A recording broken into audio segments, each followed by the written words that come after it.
Bob dydd, mae dros 150,000 o bobl yn cael gofal cymdeithasol yng Nghymru. Mae ein neiniau a'n teidiau oedrannus, ein plant, a'n hoedolion sy'n agored i niwed, i gyd yn dibynnu ar y gofal maent yn ei gael mwyn byw eu bywydau i'r eithaf. Mae gofal cymdeithasol yn bwysig i ni i gyd. Mae gennym ni oll ran i'w chwarae, yn nyfodol ein system gofal cymdeithasol. Mae'r system gofal bresennol yn seiliedig ar gystadleuaeth y farchnad, ond mwyn gwneud yn siŵr bod gennym sector gofal sy'n grymuso pobl i gyflawni ei llawn botensial, mae angen i ni symud tuag at system sy'n seiliedig ar gydweithrediad. If we want a very different care sector in Wales, the way forward is to use cooperatives. Cooperatives give people a voice by bringing people closer together to provide better care and support for people in our communities. Gall cwmnïau gofal cydweithredol fod yn eiddo i'r bobl y maent yn eu cefnogi, yn ogystal â'i ffrindiau, ei teulu, gofalwyr proffesiynol, a'r gymuned a gallir ei rheoli ganddynt. Maent yn seiliedig ar werthoedd sy'n cynnwys gonestrwydd, bod yn agored, cyfrifoldeb cymdeithasol a gofalu am eraill. Mae gan yr aelodau lais cyfartal yn y ffordd y caiff y cwmni cydweithredol ei rhedeg. Yn y sector gofal, mae'r model hwn o fydd i bawb sy'n rhan ohono. Mae'n creu system gofal sy'n rhoi pobl yn gyntaf. So in a care system that's focused on people, the people being cared for are the experts in their lives. The people who are providing care are the experts in giving care to those people. Whether you're the person being cared for or you're a carer, you're working together to get the best out of that situation so individuals can flourish and grow. I think as a community and as a society, it's right to do right by people and give them a voice and a choice in what happens to them. Caiff gofal a ddarperir mewn ffordd gydweithredol ei ysgogi gan anghenion y bobl sy'n cael gofal a'i teuluoedd. Mae hyn yn golygu yn aml nad yw'n edrych fel gofal fel y caiff ei ystyried fel arfer.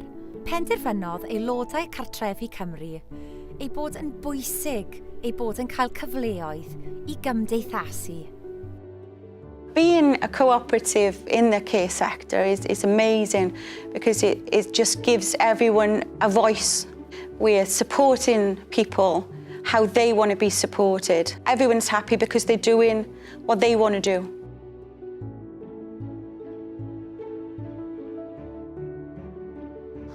We really need to appreciate people who care for others, both as unpaid carers and as a profession.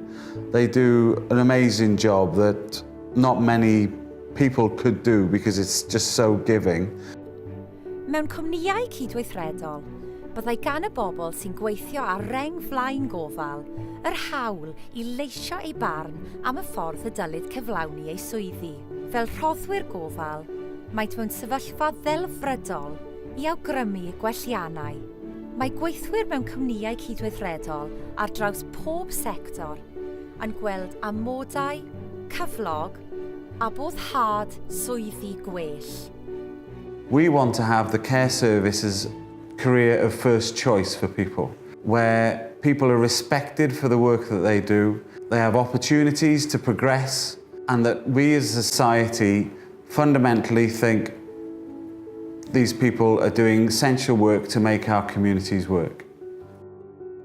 I bobl sy'n gofalu am eu hanwyliaid, mae cwmnïau cydweithredol yn cynnig ffordd o greu rhwydwaith o gymorth ac yn gwneud ei llais yn amlwg yn y sgwrs yn ymwneud â dyfodol gofal. For me as a parent, if I was able to shape where Aled was able to go, I would feel comfortable and happy knowing that he was safe in a well cared for environment and happy to go into that environment. As a parent of a child with additional learning needs, it's a 24-hour job, so therefore it would be really helpful if Aled could go to an environment that was nurturing and safe and where we as parents could get support from other parents. Gan fod cwmnïau cydweithredol yn berchen i'w heilodau, maent wedi eu gwreiddio'n ddwrn yn eu cymunedau. Nid ydynt yn ymodol ar ddyheadau buddsodwyr pell sydd am gynnal eu helw. When we became a cooperative, we decided to not just be a cooperative provider of social care, but also to be a community builder. And this has led to the people we support and staff coming together and then getting out there and doing things. We are now absolutely accountable to the people who are working and living in the communities that we serve. So the chances of us up in sticks and saying goodbye to our members are zero, and that's an added value of being a cooperative. Os ydych chi'n ymwneud ar maes gofal, a hoffech ddechrau cydweithredu mwyn darparu'r gofal gorau posibl, mae ganolfan Cydweithredol Cymru yma i'ch helpu chi. This is the start of a new movement. We want to have more cooperative care in Wales so that the cared for and the carer get the best outcomes they possibly can by working together.